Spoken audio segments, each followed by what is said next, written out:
जो लोग संगठन की दृष्टि से कहीं आसपास भी नहीं ठहर पा रहे हैं, उनके नाम भी चर्चा में हैं। बहुत अच्छी बात है और ये मेरे लिए बढ़िया बात है कि हमारी पार्टी है भाजपा, उससे जितने ज़्यादा लोग टिकट मांगे अच्छी बात है। मैंने मेहनत की है, पूरे 3 वर्ष हो जाएंगे कार्यकाल को, नगर संयोजक का पद मेरे पास रहा है और मुझे पार्टी से पूरा भरोसा है कि टिकट मिलेगा। लेकिन फिर भी ऊपर बहुत विद्वान लोग बैठे हैं संगठन में और मैंने ये मंच से भी कहा है कि मेरे लिए ये सौभाग्य की बात होगी कि मेरा नगर संयोजक पद होते हुए धनकौर में भाजपा का चेयरमैन बनता है, चाहे वो एनीबडी कोई हो। ये मेरे लिए सौभाग्य की बात होगी। नमस्कार साथियों, एनसीआर एक्सप्रेस न्यूज़ पहुंचा है धनकौर में। जैसा आप सभी को मालूम है, चुनावी सरगर्मियां तेज़ हो गई हैं। सरकार ने भी घोषणा कर दी है कि दिसंबर तक चुनाव होने हैं, दिसंबर लास्ट में, और इसके परिणाम जनवरी फर्स्ट में डिक्लेयर करने की सरकार की योजना है। सभी प्रत्याशी जनसंपर्क में जुटे हैं और अपने अपने वादे लेकर जनसंपर्क कर रहे हैं, लोगों के पास जा रहे हैं। और विभिन्न प्रत्याशी अपने कोई भाजपा से, कोई बसपा से और भी दलों से टिकट मांग रहे हैं। तो हमारे साथ मौजूद हैं अतुल मित्तल जी, पुराने भाजपाई हैं धनकौर से, और यहाँ से इनकी प्रबल दावेदारी है चेयरमैन पद के प्रत्याशी की। ये भाजपा से टिकट मांग रहे हैं। अतुल मित्तल जी, आपका स्वागत है हमारे यहाँ एनसीआर एक्सप्रेस न्यूज़ में। धन्यवाद आपका बहुत बहुत। और आपके चैनल के माध्यम से जो भी आपके दर्शक हैं, मैं सभी को हाथ जोड़कर नमस्कार करता हूं। और जो मेरे अंतर मन में और रग रग में है, वहां से मैं शुरुआत करता हूं। भारत माता की जय, वंदे मातरम।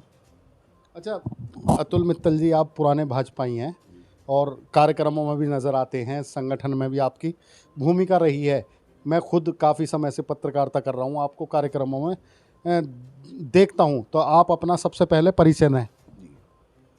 नाम तो आपने बता ही दिया, अतुल कुमार मित्तल।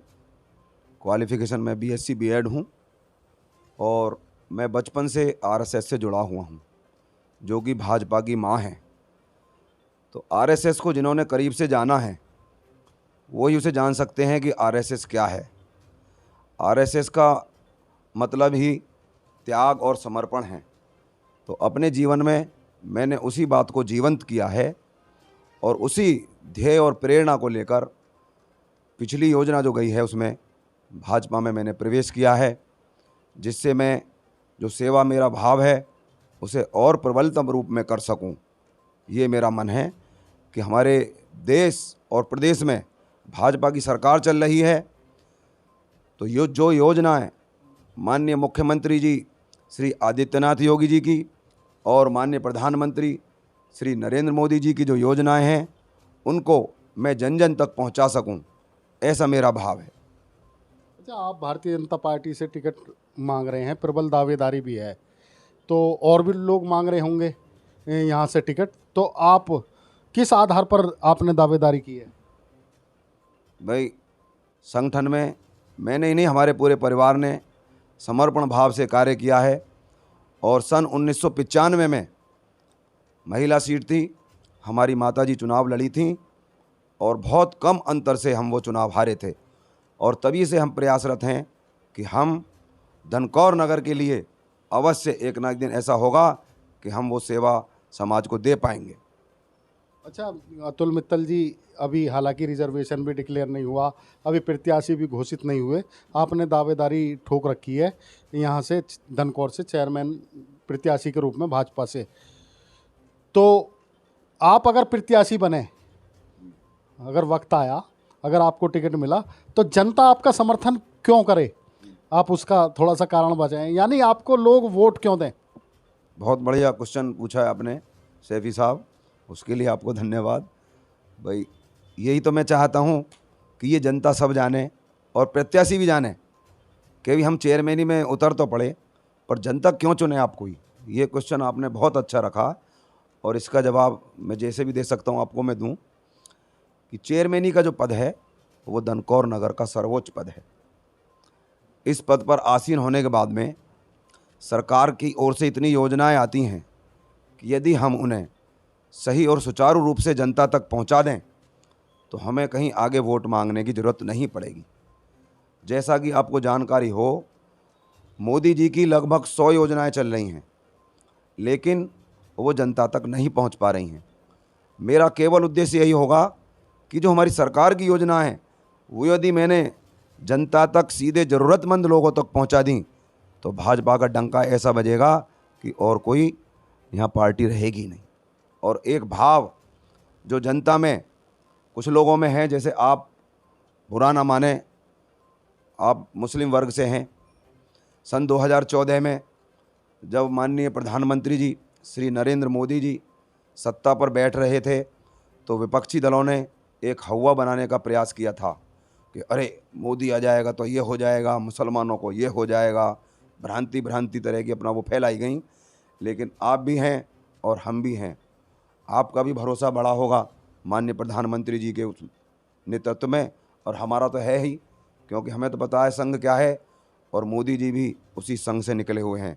वो यही जताना चाहते हैं कि जिन लोगों की नज़र में संघ एक आतंकवादी संगठन है वो अपना नज़रिया बदल लें। संघ केवल और केवल सेवा भाव से यहाँ भारत में ही नहीं, ये पूरे विश्व में कार्य कर रहा है, और उसी की वजह से आज मोदी जी का डंका अपने देश में ही नहीं पूरे विश्व में बज रहा है। ये आप सबको जानकारी है, मैं उसके क्या व्याख्यान करूं। सारे देश जो हमें पूछते नहीं थे आज पहले मोदी जी से मिलने को आतुर होते हैं सैफी साहब। तो ये संघ है। अच्छा अतुल मित्तल जी, दनकौर से जुड़ा हुआ एक सवाल। दनकौर द्रोणाचार्य नगरी है, बताते हैं कि यहाँ एकलव्य ने अंगूठा दिया था अपनी, उसमें एकलव्य जो है गुरु भक्ति की एक मिसाल भी है और यहाँ बहुत बड़ा मंदिर भी है। लेकिन उसके हिसाब से यहाँ पर लोगों का कहना है कि उस तरह का विकास नहीं हो पाया। तो आप अगर चुनाव लड़े तो आप दनकौर के लिए क्या करेंगे? विकास की जहाँ तक बात की आपने, ये बहुत अहम मुद्दा है। अभी भी आप सारे नगर में भ्रमण कर रहे हैं, कोई सा भी, अब मैं कुछ कहूँगा तो इस समय वो चुनावी माहौल है, कोई सा भी चौराहा आप देख लीजिए, आप कहीं गाड़ी लेके जा रहे हैं तो आपको बड़ी सावधानी से ऐसे उतार चढ़ाव करने पड़ेंगे जैसे गड्ढे में जा रही हो। और एक उधर खेड़ा देवत कॉलोनी की तरफ अभी सुंदरकांड हमने किया था, वहाँ पेट्रोल पंप पर तो एक व्यक्ति के लिए जाने के लिए भी रास्ता नहीं था। वहाँ पर साइकिल, हम सोच रहे स्कूटी से चले जाएंगे, लेकिन वहाँ तो पैदल के लिए भी रास्ता नहीं है। तो मन को बड़ा कष्ट हुआ, और हम यही चाहते हैं कि जो ऐसी चीज़ें हम देख रहे हैं हम इनका समाधान करें।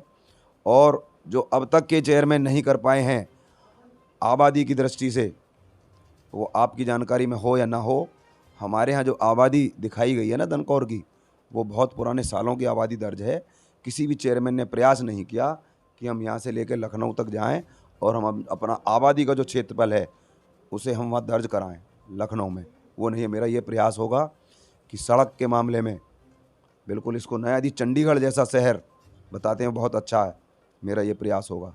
और लगेगा आपको कि प्रदेश में एक अव्वल नगर पंचायत देने का मैं प्रयास करूँ, ये मेरा वादा है। अच्छा अतुल मित्तल जी, आपसे आखिरी सवाल कि अभी रिजर्वेशन डिक्लेयर नहीं हुआ, चुनाव का समय भी ज़्यादा नहीं है, तो आप खुद लड़ेंगे? अगर सीट लेडीज़ आई तो आपके परिवार से भी कोई प्रत्याशी होगा? बिल्कुल प्रत्याशी हैं, मेरी पत्नी हैं, पढ़ी लिखी हैं, और उनकी भी पारिवारिक पृष्ठभूमि आरएसएस से ही हैं। उनके पिताजी भी संघ से जुड़े रहे हैं और यहाँ तो उन्हें संघ का माहौल मिला ही है। तो चूँकि आपको भी पता है अभी हमारे यहाँ एकदम महिलाएं इतनी एक्टिव नहीं हैं, तो यदि महिला सीट आती है तो बिल्कुल मैं अपनी पत्नी की दावेदारी पेश करूँगा। अच्छा, आपसे बिल्कुल एक सवाल, बड़ा महत्वपूर्ण सवाल, अगर आप चुनावी मैदान में उतरते हैं तो यहाँ के लोगों से क्या अपील करेंगे हमारे चैनल के माध्यम से? ये फिर आपने बहुत बढ़िया सवाल पूछा, और मैं चाहता हूँ ये आम सभा हों और कुछ मैं ये बातें रखूँ, पर ये चैनल आपने मुझे एक प्लेटफॉर्म दिया है और ये मेरी बात जगह जगह तक पहुँचे कि आपने कहा कि लोगों से, तो जो लोग मुझे करीब से जानते हैं, मैंने कभी भी जाति और धर्म इन सब से अलग हटकर अपना जीवन जिया है और ऐसा ही जीवन जीने की प्रेरणा लोगों को दी है। मेरे पास में ही मस्जिद है, बिल्कुल घर के निकट मस्जिद है। कभी जो गली वाले हैं उनसे आप पूछना कि अभी मेरा क्या रवैया है। तो मेरा जो रवैया है, मान लो अभी यात्रा निकली है कल, उसमें हम बहुत उसके आवाज़ से निकालते हैं साउंड, तो मैं विरोध करता हूँ उसका भी, चाहे वो हमारी मैया की ही है। तो मेरा प्रयास ये है कि हम किसी जाति धर्म में ना बंधकर केवल और केवल वो कार्य करें जो आम जनता की भलाई के लिए हों, और यही मेरा प्रयास होगा।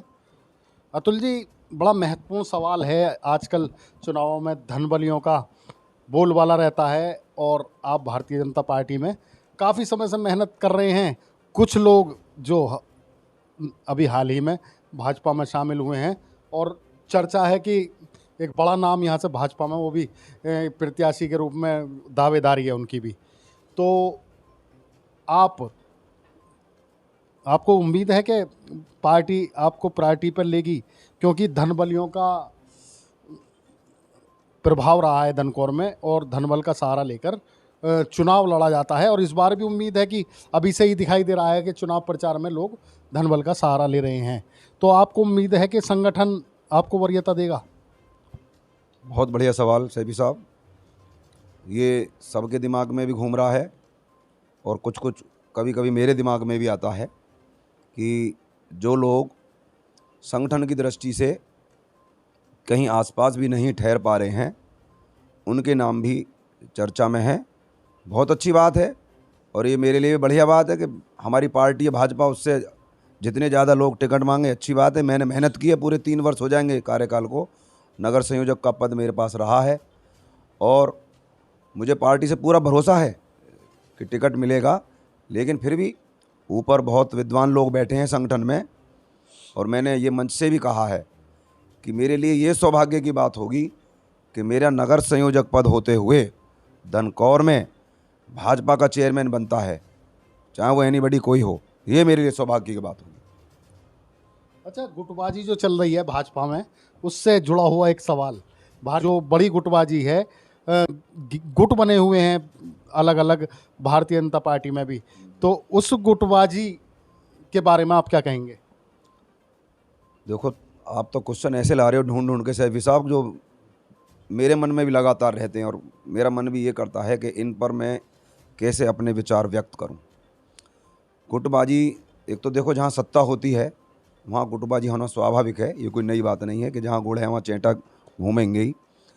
अब चूँकि जब सत्ता होती है तो जिन लोगों को मलाई खाने का शौक़ रहा है वो अपना चैनल ढूंढते हैं और उसी में शामिल हो जाते हैं, और कई बार जो निष्ठावान कार्यकर्ता होते हैं उनकी अपेक्षा भी हो जाती है, ये भी देखने में आता है।